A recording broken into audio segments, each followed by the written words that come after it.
तुकाराम महाराजांची पालखी आज बारामतीमधल्या काटेवाडीत दाखल झाली आणि काट्याच्या वाडीत महाराजांच्या पालखीचं स्वागत परंपरेनुसार पायघड्या घालून करण्यात आलं। गावात पालखी दाखल होण्यापूर्वी परीट समाजाकडून तुकोबांच्या स्वागतासाठी शुभ्र धोतराच्या पायघड्या अंथरल्या जातात। तो परीट समाजाचा मान समजला जातो। त्यानंतर तुकोबांच्या पालखीचं पहिलं रिंगण होतं। मेंढ्यांच्या रिंगणानं तुकोबांना प्रदक्षिणा घातली। आपण बघतोय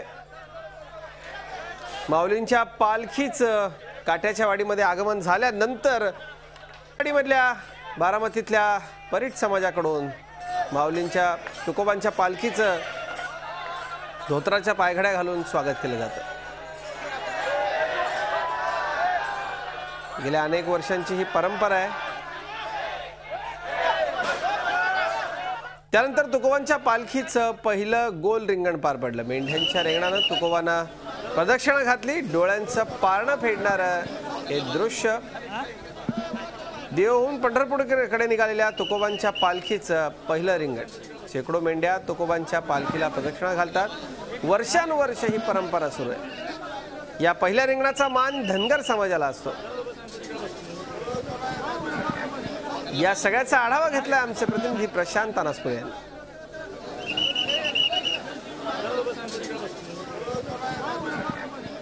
जगद्गुरु संत तुकोबांच्या पालखीमध्ये आहोत आणि आपण आहोत आता काटेवाडीमध्ये। मेंढ्यांचं रिंगण इथे प्रसिद्ध आहे आणि याच रिंगणाचा आनंद आपण सगळेजण आता इथले उपस्थित वारकरी, पालखीतले वारकरी आणि इथले स्थानिक नागरिक सगळ्या घेत आहेत। पालखी सोहळा प्रमुख आहेत आपल्यासोबत अभिजित बुवा मोरे आहेत। माऊली, काय सांगाल या सोहळ्याचं वैशिष्ट्य? रिंगण सोहळा हा अतिशय आकर्षण असा पालखीतला एक विषय आहे। देहूपासून पंढरपूरकडे पालखी प्रस्थान झाल्यानंतर वारकऱ्यांचा थकवा जाण्यासाठी किंवा जल्लोषामध्ये पालखीचं स्वागत किंवा प्रस्थान होण्यासाठी, पालखी जाण्यासाठी वारकऱ्यांचं या ठिकाणी रिंगण होतं। आज हे देहूपासून निघाल्यानंतर पहिलंच मेंढ्यांचं रिंगण या ठिकाणी काटेवाडीमध्ये होतंय। अनेक वर्षापासून चालत आलेली ही परंपरा आहे। या स्थानिक धनगरांच्या मेंढऱ्या या ठिकाणी येऊन पालखीला प्रदक्षिणा घालतात, महाराजांच्या पादुकांना प्रदक्षिणा घालतात आणि त्यानंतर पालखी या ठिकाणाहून पुढे मार्गस्थ होते। म्हणजे मेंढ्यांचंच रिंगण काय त्याच्याविषयी सांगा आम्हाला, की बाबा म्हणजे परंपरा आहे जुनी। ही खूप जुनी परंपरा आहे, जुन्या काळापासून चालत आलेली परंपरा आहे की या ठिकाणी काटेवाडीमध्ये मेंढऱ्यांचं रिंगण होतंय। काटेवाडीमध्ये तुमचं स्वागत आहे, खूप छान झालं। बारामतीच्या नंतरचा पुढचा हा टप्पा जो आहे, पायघड्यांचा एक वेगळा इथे बघायला मिळाला, त्याविषयी काय सांगा? काटेवाडीमध्ये पालखी ज्यावेळेस येते, काटेवाडीतल्या मंदिरापर्यंत पालखी जातपर्यंत गावकरी पालखीला पायघड्या घालतात आणि हा अतिशय म्हणजे पाहण्यासारखा नेत्रदीपक असा क्षण आहे। आणि त्यानंतर हे काटेवाडीतलं पहिलं रिंगण होतंय। हा रिंगण सोहळा आम्हाला एकदम आनंदून जातोय। हा जो रिंगण सोहळा आहे, मेंढ्यांचा रिंगण सोहळा आहे, तोही तितकाच शिस्तबद्धपणे आनंदाने इथली स्थानिक मंडळी आणि वारकरी मंडळी हे सगळे इथे अनुभवताना आपल्याला दिसत आहेत। व्हिडिओ जर्नलिस्ट संदेशसह प्रशांत अनासपुरे, झी मीडिया, काटेवाडी। आणि बारामतीच्या काट्याच्या वाडीमध्ये मेंढरांचं रिंगण तुकोबारायांच्या पालखीला पार पडतं। सगळ्याच समाजांना किंवा सगळ्याच जातींना कशा पद्धतीनं या पालखी सोहळ्यामध्ये स्थान दिलेलं आहे दिसून येतं आपल्याला। काट्याच्या वाडीमध्ये आल्यानंतर परीट समाजाला मान आहे इथं पायघड्या घालण्याचा। पांढऱ्या शुभ्र धोत्राच्या पायघड्यांवरून चालत मंदिरापर्यंत माऊलींची पालखी येते। पालखीमध्ये सहभागी झालेल्या सगळ्या मान्यवरांचं स्वागत पायघड्या घालून होतो आणि नंतर धनगर समाजाचा मान असतो। गोल रिंगण होतं पहिलं मेंढ्यांचं।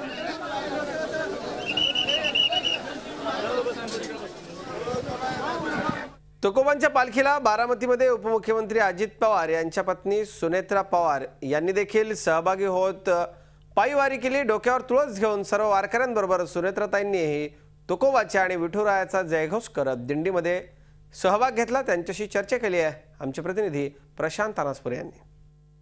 काटेवाडीमध्ये आहोत आपण, सुनेत्रा ताई आहेत आपल्यासोबत, चालत चालतायत आणि आपण बघू शकतो की तुळशी वृंदावन घेतलेलं आहे डोक्यावरती। काय वेगळी काटेवाडी वाटते आज एकदम? अतिशय म्हणजे दिवाळी असं जसा जणू काही साजरा करतायत लोक, अशी आपण बघितलं सगळीकडे रांगोळ्या टाकलेल्या आहेत। सगळ्या माझ्या महिलांनी नऊवार साडी नेसलेली आहे आणि पालखीच्या स्वागतासाठी त्या सज्ज आहेत। ही पूर्वापार चालत आलेली पद्धत आहे पायघड्यांची, जेणेकरून की धोतरांच्या पायघड्या इथे घातल्या जातात। इथले जे धोबी आहेत ते हे सगळी हे करतात, कार्यक्रम करतात आणि अशा रीतीने ते पालखीचं स्वागत करतात. यावर्षी शेतकरी चिंतातूर आहे, पाणी नाहीये, पाऊस नाहीये, तुम्ही काय मागाल माऊलींनी? अर्थातच आता सध्या तरी गारपिटीने त्रस्त झालेला शेतकरी आहे, दुष्काळाने त्रस्त झालेला शेतकरी आहे आणि आता पावसाचा अजून म्हणजे टिपूसही पडलेला नाही, त्यामुळे शेतकरी अतिशय चिंताग्रस्त आहेत आणि ह्याच सगळ्या एका आशेने आज ह्या पालखीमध्ये सगळे शेतकरी माझे सामील झालेले आहेत, जेणेकरून माऊलींच्या चरणी, पंढररायाच्या चरणी प्रार्थना करतील की पाऊस पडू दे आणि सर्वांना म्हणजे सगळे सुखाचे दिवस येऊ देत. नमस्कार. तर एकूणच आपण बघतोय की सुनेत्राताई पवार आहेत ज्या इथे स्वागतासाठी खास स्वतः हजर राहिलेल्या आहेत. पालखीतला अनुभव आहे, वारकऱ्यांचं स्वागत करायचं आहे. तुकोबांची पालखी काटेवाडीमध्ये दाखल झालेली आहे आणि एकूणच हा जो काही सोहळा आहे त्या स्वतःही याचा आनंद घेत आहेत. व्हिडिओ जर्नलिस्ट संदेशसह प्रशांत अनासपुरे, झी मीडिया, काटेवाडी. माझे सहकारी प्रशांत अनासपुरे आमच्याबरोबर आहेत. आपण थेट जाऊयात वारीमध्ये, ते सहभागी झाले आहेत. प्रशांत, खरं तर हा जो रिंगण सोहळा होता, मुख्य जीवाला मान आहे. इथं आपण बघतो की तुकोबारायची पालखी असेल, माऊलीची पालखी असेल, या सगळ्या पालखी सोहळ्यामध्ये, या सगळ्या वारीमध्ये महाराष्ट्रामध्ये अनेक छोट्या छोट्या जाती आहेत, अनेक समुदायाचे लोक आहेत. प्रत्येकाला इथं मान दिला जातो. माऊलीच्या दरबारामध्ये कुणी लहान नाही, मोठा नाही. तुकोबारायांच्या पालखीला परीट समाज पायघड्या घालतो, तर पहिला मान धनगर समाजाला आहे आणि मेंढ्यांचं रिंगण इथं आहे. अगदी मुख्य जीवाला सुद्धा या वारी सोहळ्यामध्ये स्थान दिलंय. काय सांगाल, कसा सोहळा होता? नक्की नक्की अजित, मुक्या जीवाला पहिलं स्थान आहे आणि रिंगण सोहळा जो काही होतो तो पुढे आणखी आपल्याला बेलवडीमध्ये उद्या रिंगण सोहळा बघायला मिळणार आहे. मात्र तू म्हटला त्याप्रमाणे माणसाच्या आधी मुक्या जनावरांना इथे मान आहे पहिला. ज्यावेळी काटेवाडीमध्ये तुकोबांच्या पालखीने प्रवेश केला त्यावेळी इथला धोबी समाज जो आहे, परीट समाज जो आहे, तो प्रामुख्याने याचा मानकरी आहे की त्यांनी स्वागत करायचं पालखीचं. त्यामुळे हे जी सगळी मंडळी आहे तिथे एकटा परीट समाजच नाहीये, आता तर काही वर्षांपासून इतरही समाज या पायघड्या घालण्यामध्ये इथं पुढाकार घेताना दिसतो आहे. आणि या पायघड्या घालतच इथे एक मंदिर आहे, कणेरी मंदिर. त्या मंदिरापर्यंत पालखी ज्यावेळेस काटेवाडीच्या वेशीपाशी येते, त्या वेशीपासनं पायघड्या घालत या पालखीचं स्वागत करत आपण रेड कार्पेट बघतो सर्वसाधारणपणे बाकी ठिकाणी, तसं हे व्हाईट कार्पेट आहे की म्हणजे या पायघड्यांवरनं ही जी तुकोबांची पालखी आहे, तुकोबांच्या पादुका आहेत, या मंदिरापर्यंत नेल्या जातात. जिथे बारामतीपासून निघाल्यानंतर पहिला विसावा असतो आणि या विसाव्याच्या ठिकाणीच पालखी त्यानंतर ठेवली जाते. आस्वाद घेतात जेवणाचा दुपारनंतर आणि विसाव्यानंतर हे जे मेंढ्यांचं रिंगण आहे, हे मेंढ्यांचं रिंगण जे काही गेल्या अनेक वर्षांपासून आपण परंपरा आहे, 40-50 वर्षांपूर्वीची परंपरा आहे पासूनची, की इथे मेंढ्यांचं रिंगण रंगतं. कारण पुढचा जो टप्पा आहे भवानीनगरचा टप्पा आहे आणि पालखी भवानीनगरला जाण्यापूर्वी जेव्हा काटेवाडीच्या ग्रामस्थांचा निरोप घेते त्यावेळेस पहिल्यांदा काटेवाडीमधनं बाहेर पडताना हे जे रिंगण आहे, पुन्हा एकदा दुसरी वेस येते, तिथे हे रिंगण रंगतं. त्यामुळे हा जो मेंढ्यांचा रिंगणाचा सोहळा आहे तो अगदीच नक्कीच पाहण्याजोगा असतो. आपणही सगळ्यांनी पाहिलं असेल की याच्यामध्ये घोडेही सहभागी होतात आणि त्या पाठोपाठ हे ज्या मेंढ्या आहेत या तुकोबांच्या पालखीला आपल्याला इथे प्रदक्षिणा घालताना, रिंगण घालताना आपल्याला पाहायला मिळालेल्या आहेत. नक्कीच प्रशांत, या सगळ्या पालखी सोहळ्याच्या दरम्यान सगळं काही विसरून, देहभान विसरून, घरच्या जबाबदाऱ्या विसरून हे सगळे वारकरी सहभागी झालेले असतात. पण प्रशांत, गेल्या 60-62 वर्षामध्ये घडलं नाही असं घडतंय की जून महिन्यामध्ये सगळ्यात कमी पाऊस पडला आहे यावर्षी. नक्कीच चिंता असेल वारीमध्ये. वारीत सहभागी होणारे सगळे वारकरी बहुतांशी शेतकरी असतात. काय चर्चा आहे या सगळ्या वारकऱ्यांमध्ये? काय प्रार्थना तुकोबारायाला, माऊलीला आणि विठुरायाला? नक्की आपण आता ज्या बारामती परिसरामध्ये आहोत, काटेवाडी परिसरामध्ये आहोत. इथे शेती सध्या म्हणजे ऊस वगैरे हिरवी पिकं दिसत असली तरी हा थोडासा पट्टा आपण थोडासा सोडला तर सगळीकडे सध्या पाऊस नसल्यामुळे चिंतेचं वातावरण आहे. आणि वारीमध्ये चालताना आपण जर 90% हे वारीमध्ये जवळजवळ शेतकरी समाज आहे, शेतकरी आहेत. त्यामुळे या शेतकऱ्यांशी बोलताना किंवा महिलांशी बोलताना ज्यांच्याशी शेतीचा हा रोजचा संबंध आहे, त्यामुळे हातामध्ये जरी टाळ टाळ वाजत असतील, पखवाद वाजत असतील, मात्र त्यांचं दुसरं लक्ष जे आहे ते नेहमी आभाळाकडे असतं. आणि वरुण राजा एकदा कधी आपल्याला पडतो आहे, ज्या त्या आपल्या गावाकडनं बातमी येते का, ज्या कारण वेगवेगळ्या भागातले शेतकरी आहेत, जालना असेल, बीड असेल, नाशिक असेल, या प्रत्येक जिल्ह्यातले वारकरी इथे आलेले आहेत, वारीमध्ये सहभागी झालेले आहेत. मात्र फक्त वारा येतो आहे, पाऊस काही अजून येत नाहीये. मात्र बोलताना एक विश्वास आहे की जोपर्यंत आपण पंढरी गाठू, पंढरीच्या पांडुरंगाचं दर्शन घेऊ, त्यापूर्वी आपल्याला वरुण राजा नक्की येईल. अगदी असं मात्र तसंच हो इथले प्रत्येक प्रशांत, वारकरी तुमच्या आपल्याला तोंडामध्ये बोलताना साखर पडो सांगताना दिसतो आहे. त्यापूर्वीच म्हणजे या सगळ्या वारकऱ्यांची साद ऐकून विठुराया सगळ्या महाराष्ट्रावरती मेघ होऊन बरसेल अशी प्रार्थना आपण करूयात. अवघ्या राज्यावर दुष्काळाचं सावट आहे, वारकरी पावसाकडे नजरा लावून बसलेत, विठुरायाकडे पावसासाठी साकडं घालतायत, कटेवरचे हात काढून हलवून धो धो पाऊस पाड असं जणू आपल्या लाडक्या विठुरायाला ते सांगतायत. प्रशांत, धन्यवाद या सगळ्या सविस्तर माहितीसाठी. आणि एक विश्रांती आपण घेतोय. विश्रांतीला जाण्यापूर्वी कदाचित गाण्यातून वारकरी काय आळवत असतील विठुरायाला पाहूयात. यग यर मेघनाथा तुझ्या विण कोणी नाही, धाव धाव मेघनाथा तुझ्या विण कोणी नाही, तुझ्या विण कोणी नाही, तुझ्या विण कोणी नाही. धाव धाव मेघनाथा, धाव धाव मेघनाथा तुझ्या वेग कोणी नाही, तुझ्या वेग कोणी नाही, तुझ्या वेग कोणी नाही. आरोहिणी कोरडी हा मिरिग कोरडा, आरोहिणी कोरडी हा मिरिग कोरडा. पावसाळा संपला, हा पावसाळा संपला, धाव धाव मेघनाथा तुझ्या विण कोणी नाही. निस्त ढगार दिसत्यात, हिरवाऱ्याने जात्यात, निस्त ढगार दिसत्यात, हिरवाऱ्याने जात्यात. धाव धाव मेघराजा, धाव देव मेघराजा, धाव धाव मेघराजा. विदर्भामधल्या वाशिम इथून बालाजीच्या रथासोबत वारकऱ्यांची पायी दिंडी आषाढी वारी करता पंढरपुराकडे निघाली आहे. हा रथ ओढणाऱ्या राम आणि श्याम या बैलजोडीतल्या रामनं सलग 15 वेळा आषाढी वारी केली आहे. या रथात विराजमान असलेली भगवान बालाजींची मूर्ती तब्बल 700 वर्ष जुनी असल्याचं सांगितलं जातं. प्रति तिरुपती अशी ओळख असलेलं वाशिमचं बालाजी देवस्थान 1778 मध्ये नवाब हसमन जंग बहादूर यांनी या देवस्थानची निर्मिती केली.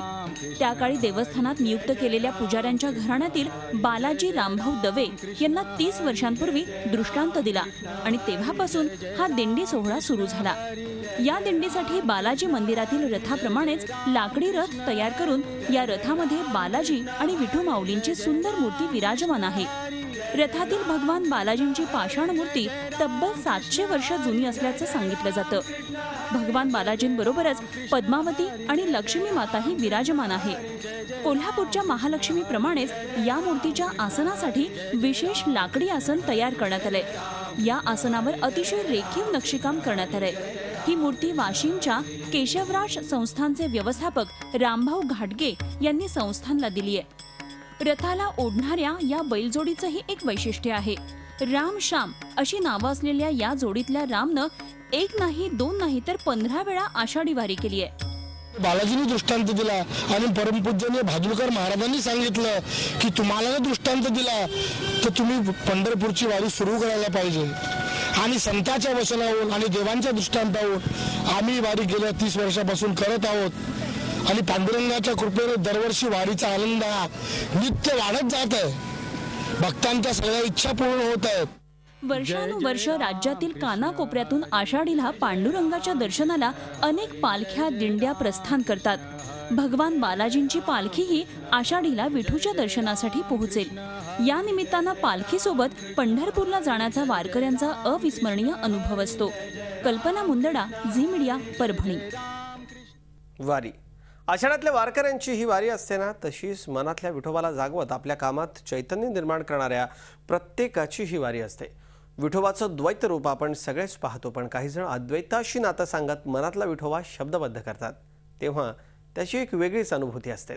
आज आपण जाणून घेणार आहोत आजची तरुण कलाकार स्पृहा जोशी हिला भावलेलं विठ्ठलाचं रूप. मुळात मला या कल्पनेविषयी सुरुवातीपासून खूप जास्त आकर्षण आहे. एका विठ्ठलासाठी एक कित्येक लाखांच्या संख्येने साधी रोजच्या आयुष्यात अत्यंत साधेपणाने जगणारी माणसं काहीतरी एका वेगळ्याच ड्राईव्हने ते एकत्र येतात. एकत्र एकच विचार त्यांच्या डोक्यात असतो आणि फार छान पद्धतीने पूर्ण ही जी वारीची प्रोसेस असते तिथे एन्जॉय करतात. काय नेमकी त्यांच्या मनात भावना असेल हा मला नेहमी पडणारा प्रश्न आहे. मला स्वतःला खूप आकर्षण आहे, मी मगाशी म्हटलं, पण मला नेमका अजून कधी योग आलेला नाही आहे त्या वारीमध्ये प्रत्यक्ष सहभागी व्हायचा. पण एवढं मात्र नक्की की एक अप्रतिम असं मेकॅनिझम आहे त्यांच्या पूर्ण त्या सगळ्या वावरण्यामध्ये. त्या पूर्ण ज्या ठिकाणापासून पालख्या निघतात ते अगदी पंढरपुरात विठ्ठलाच्या मंदिरात जाईपर्यंत, त्या वाळवंटातनं प्रवास करेपर्यंत काय नेमकं ते असेल जेणेकरून ते सगळे एकत्र एका भावनेने एक होऊन एकजीव होऊन सगळं काम करतात. मला भयंकर हे सगळं फॅसिनेटिंग वाटतं. त्यांचा जो उत्साह असतो, ती जी ऊर्जा असते आणि त्यातून पुढच्या वर्षभरासाठी काहीतरी घेऊन ते बाहेर पडत असतात आणि परत आपल्या रोजच्या आयुष्याला सुरुवात करत असतात. ते सगळंच फार आकर्षक आहे. आणि इथे शहरात बसून आपल्याला नेहमीच असं वाटत असतं की शहरातली माणसं नेहमी असं म्हणतात की काय कुठे आपली रोजची कामं सोडून कुठे वारी, काय पंढरपूर, काय विठ्ठल. तसं नाही, त्याच्या फार पलीकडे जाऊन या वारीने, ह्या सगळ्या प्रोसेसनी आपल्या महाराष्ट्रात जो एक भागवत धर्म नावाची संकल्पना रुजवली, ज्या पद्धतीने त्यांनी एकेश्वरवादाची संकल्पना रुजवली, एका विठ्ठलाचे आपण सगळे भक्त आहोत आणि त्याच्यामध्ये काही कुठे कमी जास्त नाहीये. सगळ्यांना त्याच्या दरबारात सारखंच स्थान आहे. झी 24 तास रहा एक पाऊल पुढे.